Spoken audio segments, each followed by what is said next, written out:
Hello, and welcome again to Talking Baseball with Leon Lee. Today is February 3rd, 2021, and my name is Steve. I'm here again with Ryan, and we're again going to try to do our best to keep up with Mr. Leon Lee, talking a little baseball. And again today, Leon, we have a couple very special friends with us. Absolutely, Steve. I really appreciate it. Great seeing you and Ryan again, and we have with us two of my closest baseball guys from Sacramento. And I always say, if they're from Sacramento, they had to be good.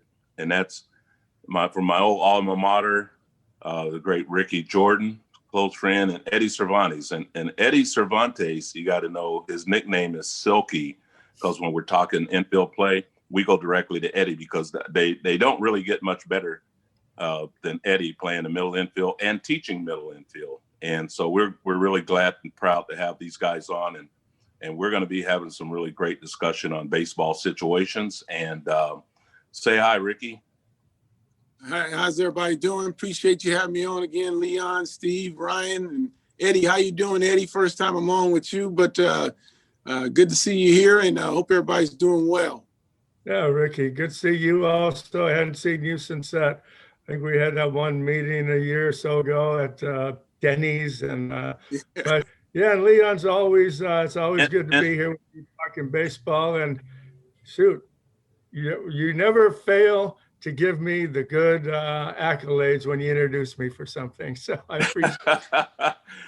Well, it's like I'm not ashamed to say I love you guys. I'm not ashamed to say that baseball it's not only a fraternity, it's something that it creates lifelong friendships, lifelong connections. I mean, you can sleep at night knowing that you have those relations, even when things are going tough sometimes. You can always fall back on your baseball friends. I mean, Rhino, I've had Ryan, we've been working together, him and his uncle Steve and his dad before. And it seemed like yesterday when he was 12, 13 years old, he was just coming through puberty, and now he's a grown man. So, I mean, these kind of relationships are really important. So as we talk baseball, it makes it so much easier. And the people that are listening, we like to make them feel like they're part of our baseball family. And that, especially nowadays when everything is so serious, win. And here we are talking about go out and enjoy it, play it, and exactly. That's what it's all about. It's a brotherhood, Leon. It's a brotherhood. Exactly. The right brotherhood. Yes. Lifetime brotherhood. Lifetime. Yeah. Exactly. And Ryan, and I didn't always have this white hair, I mean, I'm proud of my white hair. Of course, Ricky don't have any. And Eddie's I'm getting there. I got a little bit. Eddie's hair is leaving one at a time. Yeah. And Ryan, how you doing today? I'm doing good. Another day in the life of talking baseball. So always down for the cause. Always great to see you guys. All right. Hey, Ryan, do me a favor. Every now and then, don't be so committed to the Dodgers. Every now and then you could wear, I won't say Giants hat, but I won't go that far. But wear an Angels hat or a Yankees hat or something like that. What do you think? I don't know, Leon. I might have to skip an episode for that one. Yeah. He's a diehard, Leon. He's a diehard. Diehard Dodger fan for life. Steve is the same way. That's right. Well, today, I'm breaking out the 42 hat. So. Okay. There Yeah. you go. Yeah. Still Dodgers.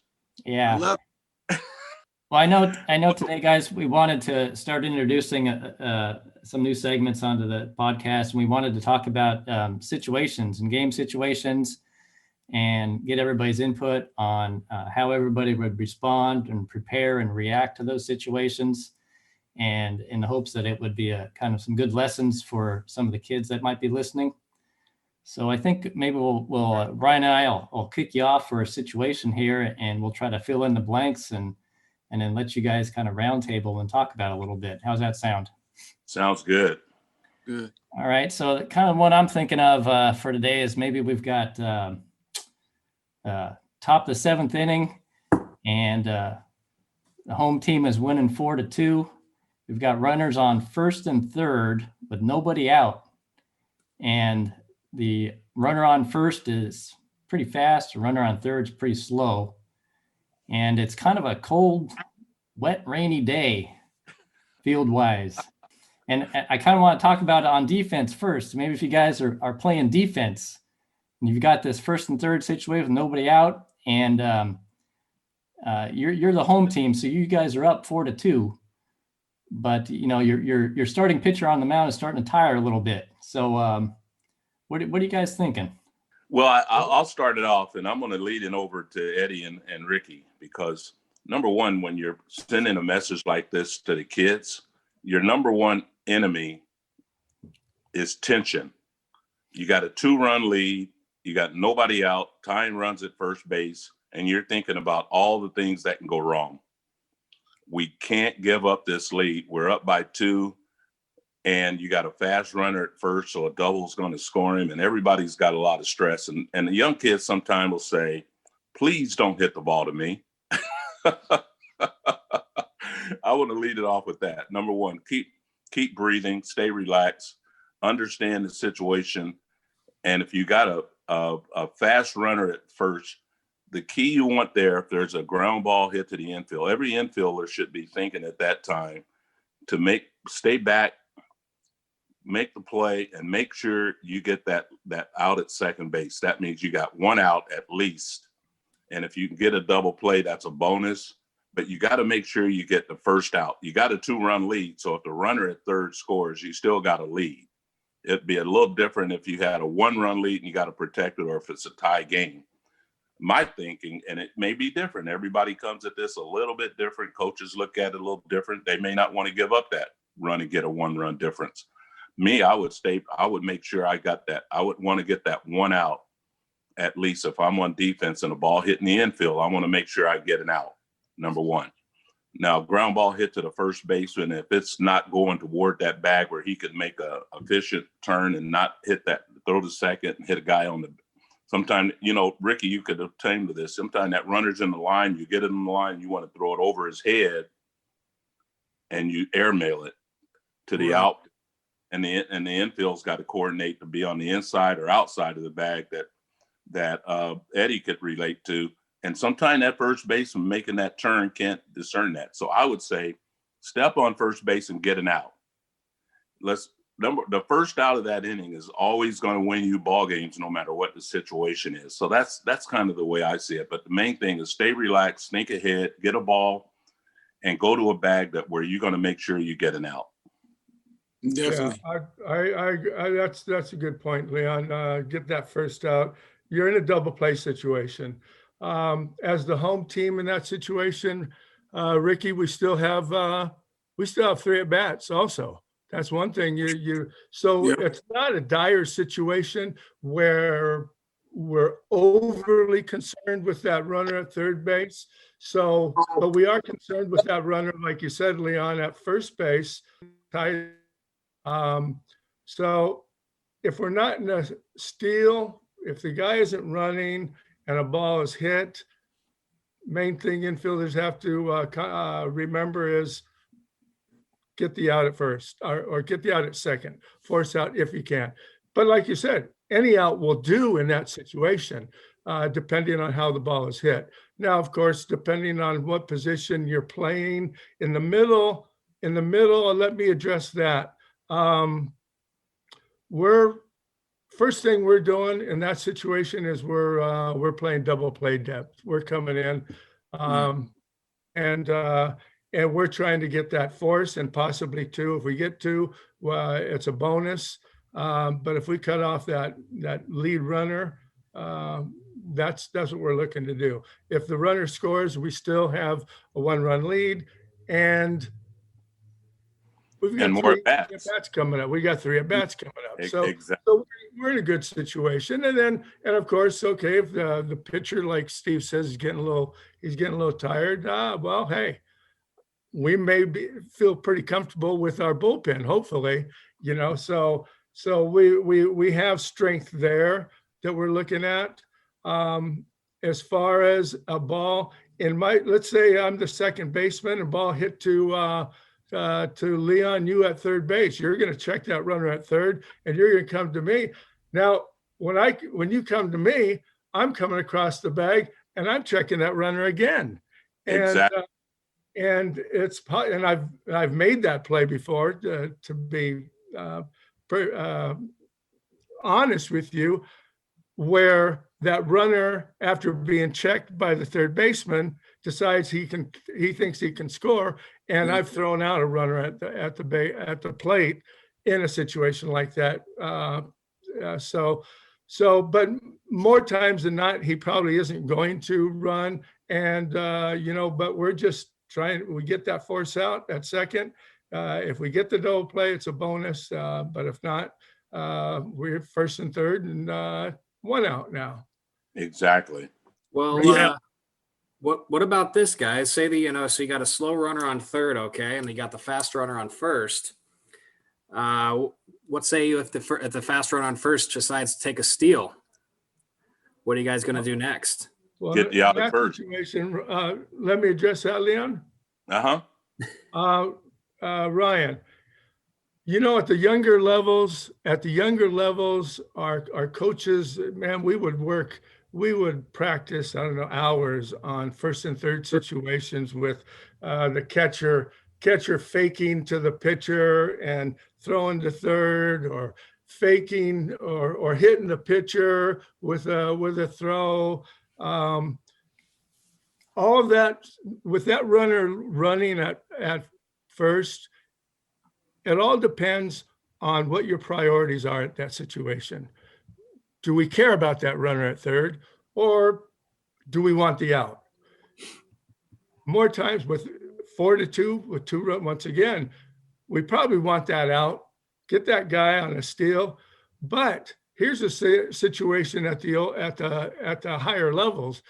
A good second baseman, usually you're not putting on any plays where the second baseman is coming in as a cutoff or the shortstop going, because now you're leaving open a lot of field areas for a ball to possibly be hit, even on a hit and run.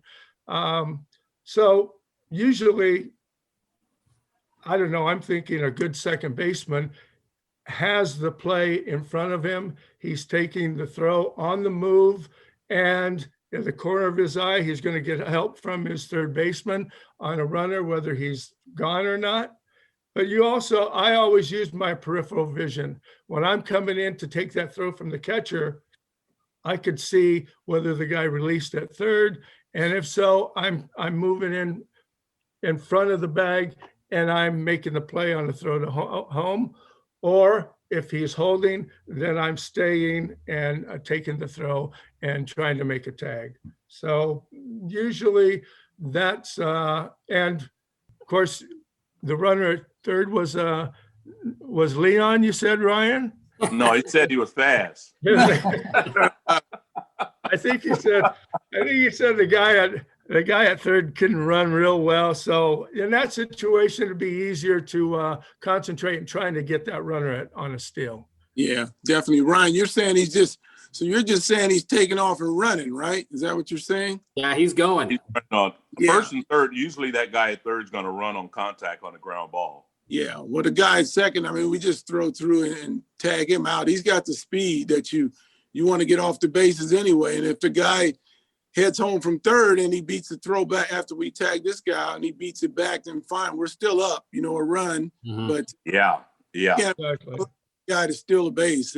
But Ricky, go on. But here's a situation that amateurs do now a lot. First and third, no out. The runner takes off for second, even though that run at third is slow and it doesn't mean anything. They worry about it so much. A lot of times the catcher won't even throw, and they give away a second and third situation with no out. What do you think of that? Yeah, no, I don't like that. I mean, they'll fake like the second to see if the guy's going to come off third and then, try to throw there. But now you've given away a base. Now you got third. Now a base hits 2 in, a ground ball is definitely one. If they hit the ball to the right side, you move them over, you get a run in and you move them over. So exactly. And you don't have a force out anymore. Right. I say throw throw down there and get them. If you got a catcher that can throw, you know what I mean? Throw them out. Exactly. Exactly. There's a lot of, like you guys are saying, there's a lot of factors that come into play. You know, is the catcher, is he noted for throwing out fast runners on the field? And if that runner at third doesn't leave, how about if that runner leaves and he stops at third base? He stops halfway down because he knows, hey, you know, they just cut it off and I'm going to be dead to rights. So now what does that shortstop or second baseman do with the ball? Instead of throw it and he's frozen there in the middle, you got to run him down. You got to run right at him. And you got to that goes into that first and third rundown situation, which is interesting too. Exactly. But also another situation, first and third, and that was a fly ball to the outfield, you know, where that runner at third is tagging. His run doesn't mean anything, but you got to make sure that guy at first is not going to try to get to second or fourth. So you want to make sure you keep that double play, give that run up and hit that cutoff guy and let him make the decision. Exactly. Right. Yeah, because, I mean, if you got a speedy guy at first and that ball's hit deep enough in the outfield, you know he's going to tag and make that shot, try to get the Absolutely. second. The outfielder's going to make sure they get in behind the baseball out there and get it in the second and keep that double play in order. So exactly. And that's where a lot of communication we talk about at times is so important to remind that outfielder. One thing about outfielders you got to remember is that, man, anytime the ball's hit to them, they want to throw somebody out. Yeah. And they think they can throw somebody out all the time. And so they may have in their mind that they're going to throw to the wrong place, not because they're trying to throw to the wrong place, but because they think they can throw somebody out. And you got to remind them, you got to communicate, you got to let them know 2, 2, 2, 2, 2. That's where we're going. Definitely. One thing I want to point out is that what you guys are saying, we've talked about this in the last 2 podcasts with both Eddie and with Fernando, is about you guys are thinking about all this pre-pitch. Definitely. You got to understand before it all happens, you got to be ready. You got to think about anticipating and what's going to happen, you know, because as a first baseman, first and third, say, if a ball's hit sharp at me, I know I got an opportunity maybe to get to 2, you know, but if it's sharp at me, if it hits slow, now what I do, I got to make sure I stay down and get this baseball and get an out. I have to get an out. I cannot allow, you know, them to get an extra free out there. So, I mean, you just got to plan before it all starts out and think about what you want to do with the baseball if you get it. You know, you can't wait until and try to decide, oh, what do I do now? It's too late then. Absolutely. And the key thing in this whole thing is you got a 2-run lead. You got a first and third and no outs. And the reason it's so important you get one, because if you don't, you know, and whatever the easiest out is for you to get it, even if you get a run in, because here's the key that happens. You know how you walk the leadoff batter, it seems like they always score. There's just certain Murphy Law things that happen in baseball. Yeah. If you first and third and you don't get one out, you're going to give up 5 runs that inning. Yeah. It always seems to happen. The big inning happens if you got first and third and you don't get an out. Yeah. The big inning is already started. So the key thing to stop that is get one out, because then you only have 2 more to go. No matter which way it is, that if you think ahead, just like you guys said, pre-pitch, every defensive guy, and Eddie said it just perfectly, everybody should be communicating. The ball hit to this side, ball hit to that side. Okay, you're over here, outfield this, you know, deep ball, get it to the, you know, second base, shallow ball, we'll communicate. All that should be happening in practice. So those situations, because if you can keep the other team from having a big inning, no matter what the situation score, you'll win ball games. Correct. Absolutely. Yeah. So yeah, outs. It's all about getting outs. You got to get an out in situations. And if like you said, if runners move up or a run scores in a situation, okay, you've minimized the damage and you move on, and that's what you try and do. Exactly. So what if what if the tables were flipped now? If the same situation, but you guys are the visiting team, you guys are on offense, and you're down 4-2, but you got runners on first and third. So Leon's the slow runner on third. Is that what we're Yeah. saying? You know, they used to say I look like a man running underwater. Hey,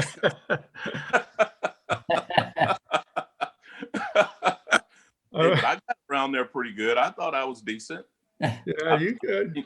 I've seen slower runners. Yeah. Yeah. They're always slower. Yeah.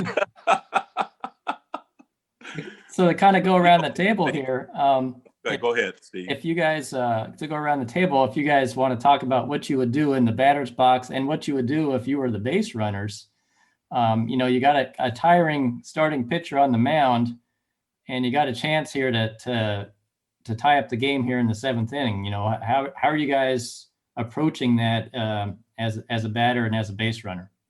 Well, I'm going to talk kind of as a manager now.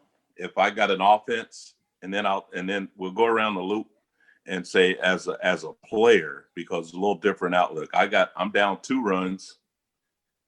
Okay, I got a man on first and third, and there's nobody out. How do I catch up with it when I'm down? I always say, if I'm losing by 2 runs or 3 runs or 4 runs, the only way I'm going to catch up is 1 run at a time. So my key is, who do I have at the plate? How well of a contact, situational hitter he is. Mm-hmm. And I'm going to focus and see how the defense is playing. If they're playing in to protect that run with first and third, and they're up by 2 runs, they're literally doing me a favor. Right. Am I right? Yes. Because it's a lot easier for me to get that guy in from third base, whether it's a sac fly, whether it's a hard hit ground ball that has a much higher percentage of getting past a drawn in infield and things like that. But that's where you want your hitter to make sure he puts that ball in play hard and down. If it goes up, it's a bonus because he's going to get him in, but you got a much better chance of getting that ball past, because your runner at first is always going to end up at second base, no matter what, if that infield's drawn in. So because infield catches a ball, that runner's going to second. There's nobody there covering if they're in. So they're going to check the runner at third and get the out at first. I still got somebody in scoring position. Right. You see? So, as a hitter, situationally, if I'm up first and third, no, I'm not trying to drive in. I'm not trying to hit a 3-run homer there, but I am conscious of getting the ball up in the zone a little bit, because the surest way to get him in is getting that ball in the air. And if it may get in a line drive, may get in the gap, that's a bonus. But the main thing, I know if I get the ball in the air, that run scores. And now we're down by 1. So Right. that's the way I see it.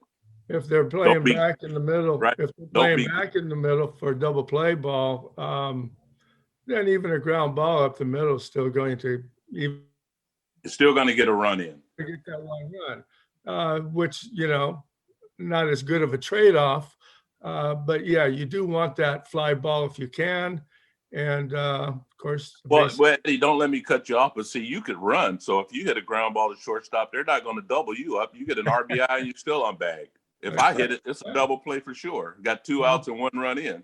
Well, I tell you, in that situation, and now as the runner on first, Ricky, and I'm sure you've disrupted a few of them, but as that runner on first, I'm thinking about getting as good a lead as I possibly can, primary lead, without endangering, obviously, and then getting as good of the jump, anticipating that it's going to be a ground ball in a double play situation. So me as the runner on first, I am thinking I've got to get down to second base, and I've got to disrupt that throw to second. Great point. That's a great point.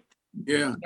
Now the only problem with that is these days you've got to go straight into the bag, and you can't go after that fielder. Right. But that would be the thought process that we would go through as far as a runner trying to get down there and disrupting the play at second. Right. As today's hitter in today's game, I'm going to swing for a 3-run home run. And if I strike out, I strike out. No matter what. But No matter what. In the old days, in the ABC baseball, it depends on the hitter. You know what I mean? You might have a hitter up there that can control the bat real well. He might drag, he could drag, put a ball down. He can put a little more pressure on the defense.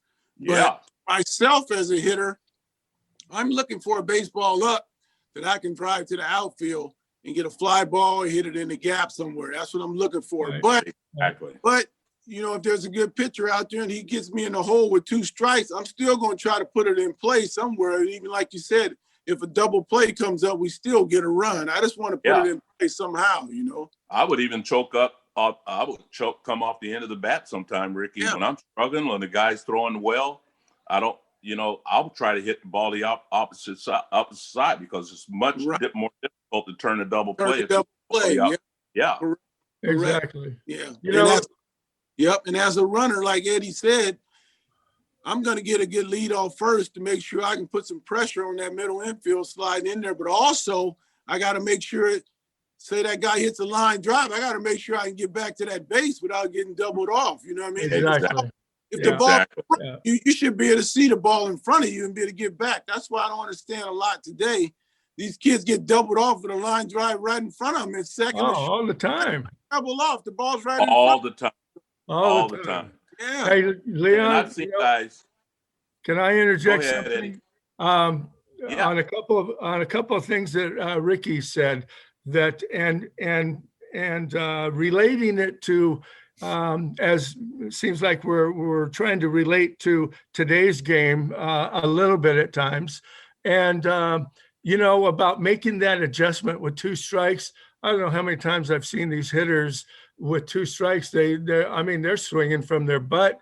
You know, they're trying to swing as hard as they can with 2 strikes. They've just chased two curveballs in front of the plate, and they strike out on a 3rd one in front of the plate, swinging just as hard. So, you know, that's, you know, the other, and I can't understand that.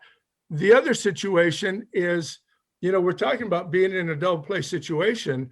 And unfortunately, I don't know how many times I've seen a double play situation where we still have a fielder out in short right field. Yeah. So it's not normal situation. I've seen double plays made with that pivot guy, and he's not pivoting. He's catching a throw and throwing off balance. And, you know, they get it once in a while. They make the play and it looks good, but most of the time they're out of position. They aren't making the play very well.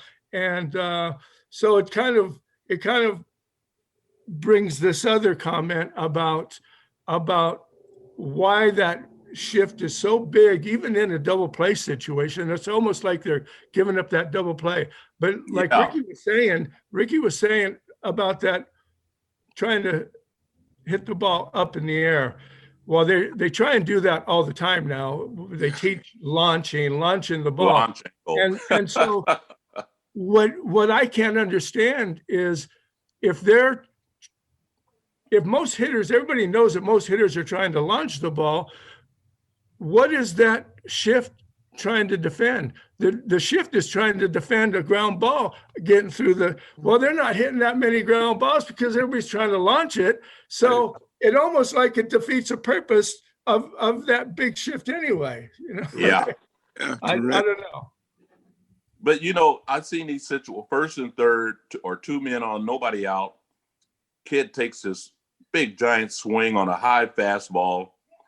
And instead of like going, you know, having an idea, let me get a ball in the zone that I can put in play, like Ricky said earlier, these guys will strike out. And I hear the coach says, well, you had a good swing on that one. Yeah. Well, whoopee. I mean, yeah, you had a great swing, but you struck out and the runners are still on the bag. Exactly. You know, they say, you know, close don't matter in that situation. Get the ball in play. Right. And the next guy come up and hit a ground ball and they're out of the inning, double play. Exactly. Yeah, there you go. I'll tell you a situation, Ricky, real quick. I'm doing radio for the Sacramento River Cats. Steve was out there a lot. Remember, Steve? Mm-hmm.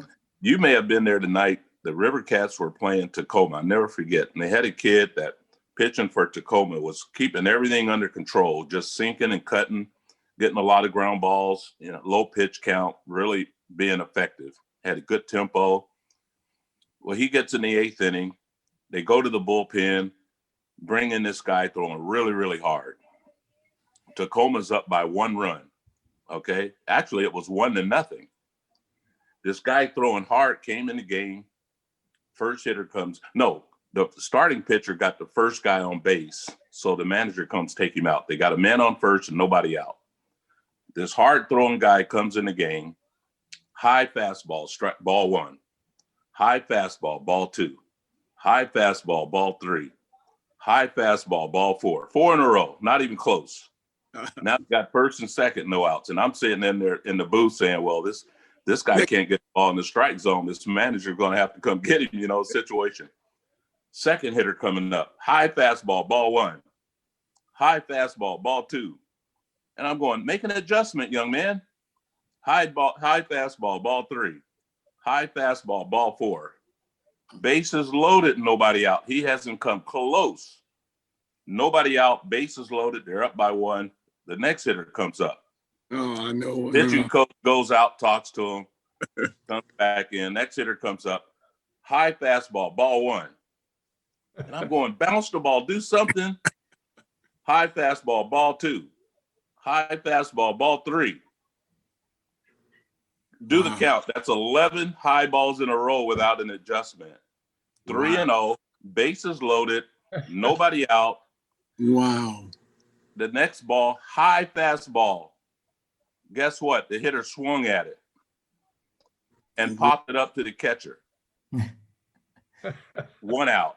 The next hitter comes up. The first curveball this guy throws down and away, out of the zone, almost in the dirt. The hitter reaches out, rolls over, hits a 6-4-3 double play out of the inning.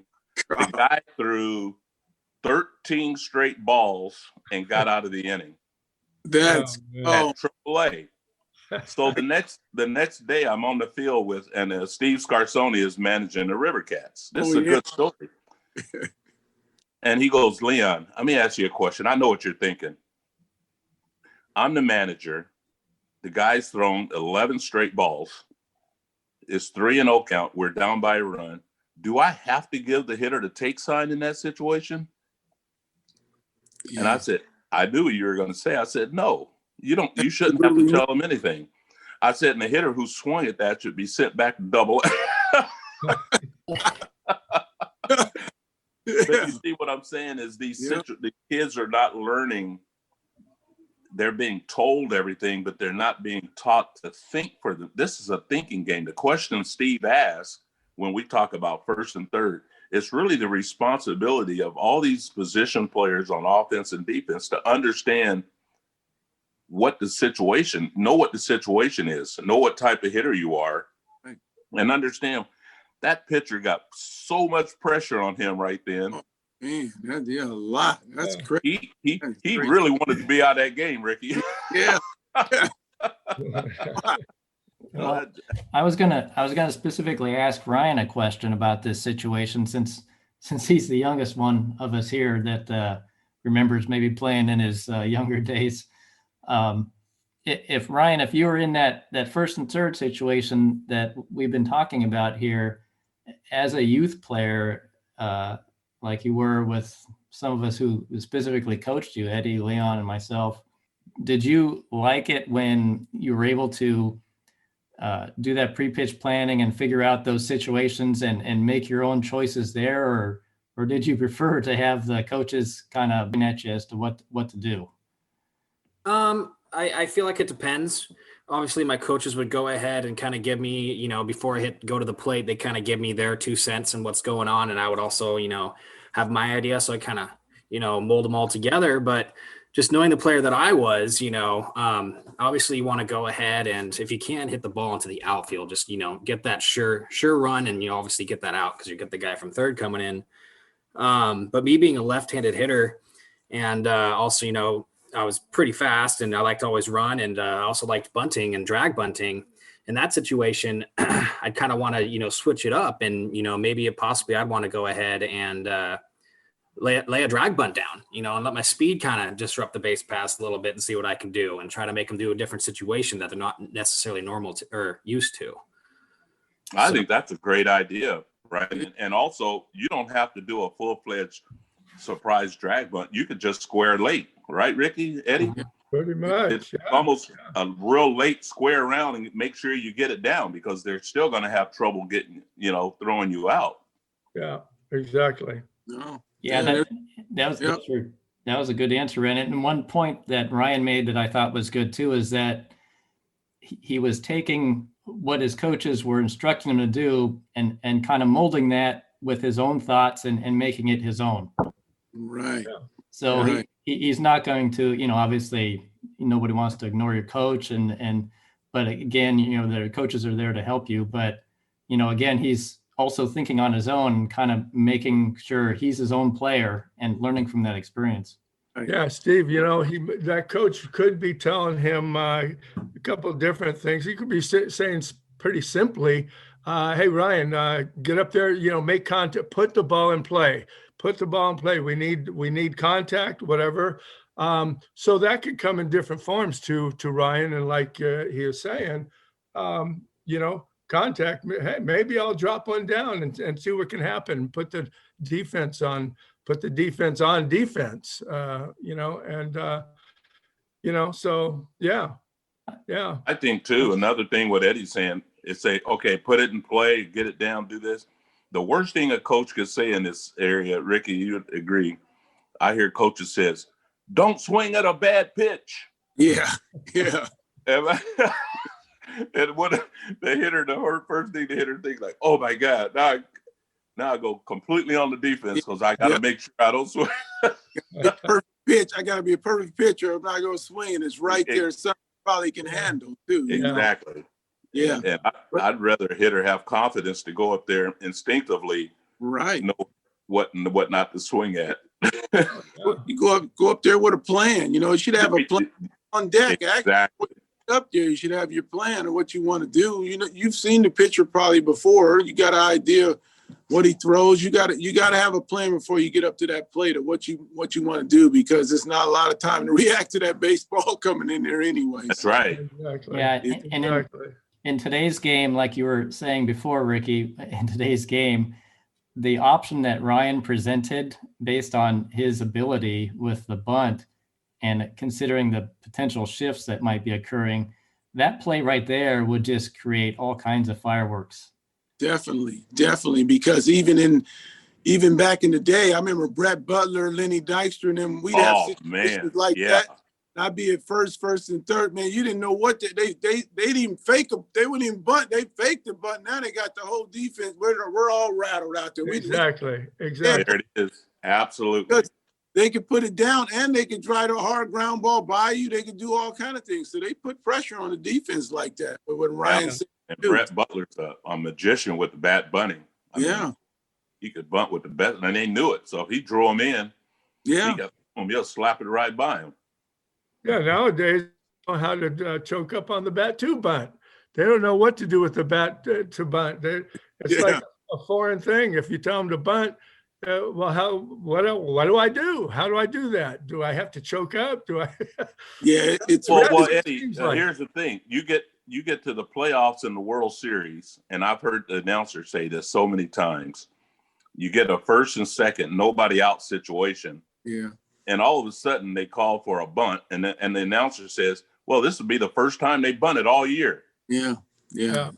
And that's a shame. And really, even a lot of the pitchers today can't even bunt. Back in the day, you had to be able to bunt as a pitcher. That's how you helped yourself out, is by moving guys over and stuff. Without a doubt. And get you some runs, So on the flip side, Steve, and I think when it all boils down to one thing, whether it's offensively or defensively in that situation, once again, it comes down to pre-pitch planning or your approach at the plate, like Ricky is saying. On defense, it's that to be able to, in your mind, run through, if a ball is hit hard to my left, hard to my right, soft either direction, soft in front of me. If I've run through all those things, there's the percentages are greater that when that ball is hit in that situation, I'll make the play because I've run it through my head already. If I haven't done that and the ball is hit now, there's more chance that I could make a mistake because I just wasn't as ready as if I had already thought about that play in my mind before the pitch is thrown. And so that's so important. And likewise at the plate, for you to go up there with a plan and approach, I think that you have something in your mind that you want to try. Hey, you can have the bunt in your mind, and like Ricky was saying, how Lenny Dykstra and some of those guys, I used to do it myself. I was told, hey, show that first pitch, show the bunt. They know you can bunt, and they know you have decent speed getting on the line. So what does that third baseman do? Ricky, you've played some third base, haven't you?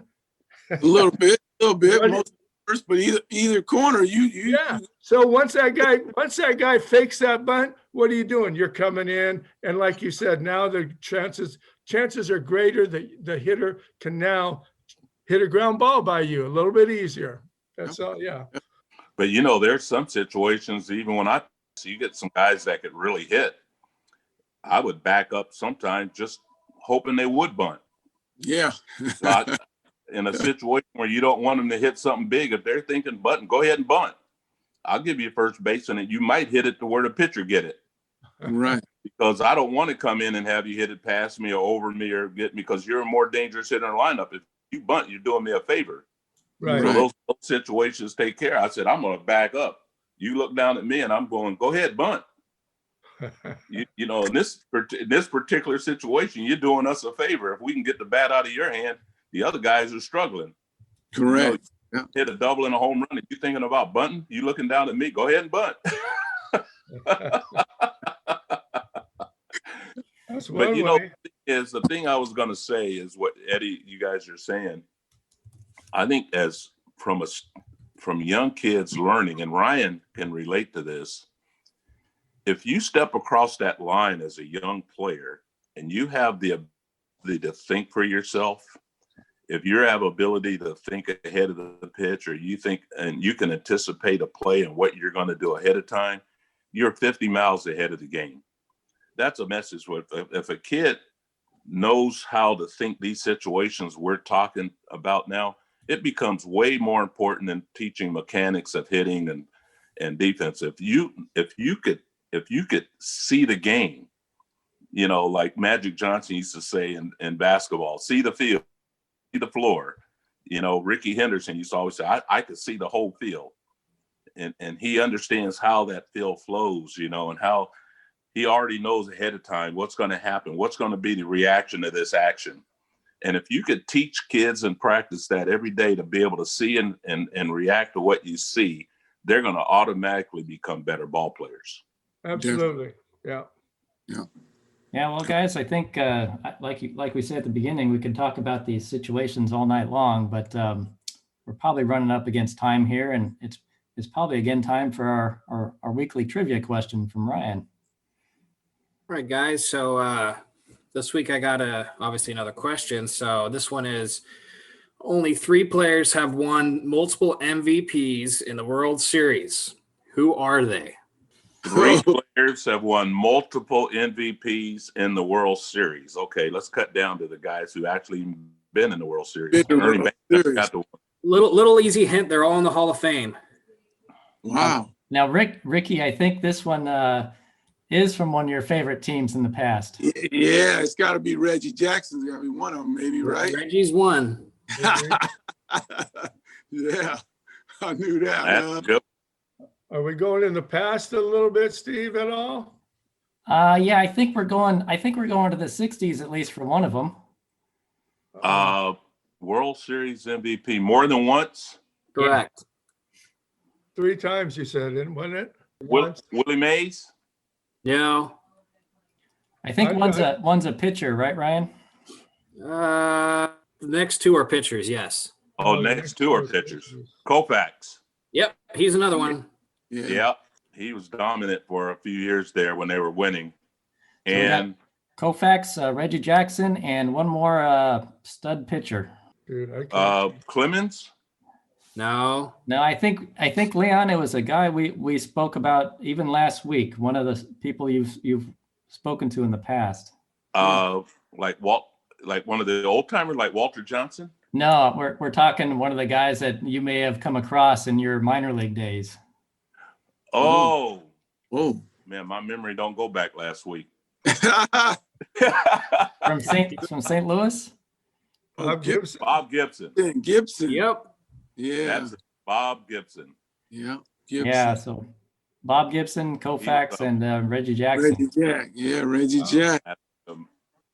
There was Bob Gibson, Lou Brock, and Hank Aaron, and Ernie Banks. Those are the four people that I've known knew for years, that they were the only ones that ever called me Little Lee. So they all do. My brother Leron all the time. I started out early coming through the minor leagues, and I go to the big leagues at the end of the year to visit my brother, and I go in the locker room. All these guys I would always see. There's Little Lee. Hey, Little Lee, what's up? Yep. Now all my guys are gone. Well, guys, do we want to go around and any final thoughts on tonight's podcast? I'll go first because when Eddie gets it, it's gonna be too long.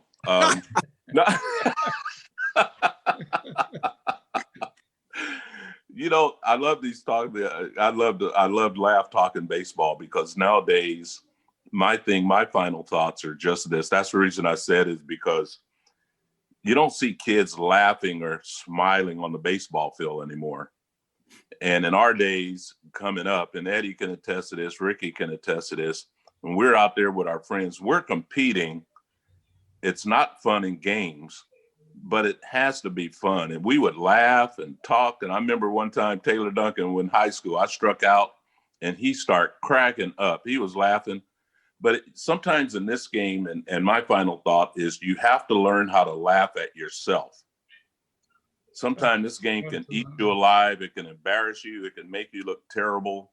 And you're going to have those days. Number one, don't make an excuse. You had a bad day. Say, I had a bad day. Right.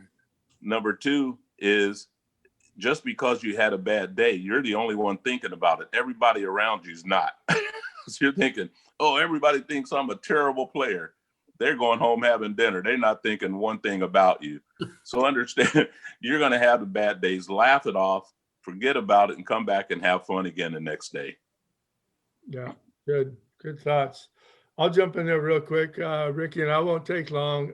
You hear that term? You hear that term real quick, Ricky? Oh, he's good. He's good. Me and Eddie had 4-hour breakfast. I know there's nothing real quick. All I got, as much as we have delved into that situation, Ryan, Steve, know this, that there's a lot that we didn't even touch on, that we could, if we really got deeper with all the different possible thought processes that go along even to that one situation, we'd still be talking about it. But yeah, that's how deep some of these this stuff, and of course, the longer you've played the game, more of that comes into your head and becomes a natural thing that you just react to. But yeah, that would be my take on tonight's little segment. Good job, guys. Ricky. Yeah, I would say definitely, you know, like Leon was saying, as far as the manager and the coach and everything, all we can do is give you ideas and what to do out there, but you always got to go out, anticipate, and be ready on your own. You got to kind of understand the game on your own a little bit, because all coaches and managers can do is relay it to you, but they're not going out on the field to do it. You have to go out on the field and deal with it and live with the consequences. And I've always tried to be aggressive out there as much as I could, because I know the game is part of failing. You know what I mean? You're going to fail, and you have to be able to live with being able to fail, because you can come back in this game the next day and be a hero, you know? So absolutely. This is one game that's easy to be the GOAT one day, and the next day you're the hero. So that's right. That's right. Oh, and you're going to fail at this game. That's right. Yeah. And That's awesome. Well, that was great. That was a good one. And it's great having you guys on here too, Ryan and Steve and Eddie and Ricky. Boy, I tell you, these are fun times, and the hour goes way too fast. Back to you, Steve. and Ryan, any final thoughts from you, buddy? Well, I know, we could talk about this for a long time, so maybe one of these times we should do like a 3-hour special.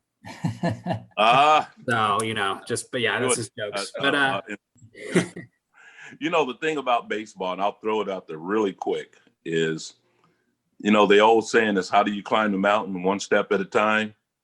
This game, kids are so impatient to win a ball game, they forget the steps they need to do to get better. And 1 week at a time, always show up. And a week later, you're a little bit better than you were the week before without even realizing it. So just one step at a time.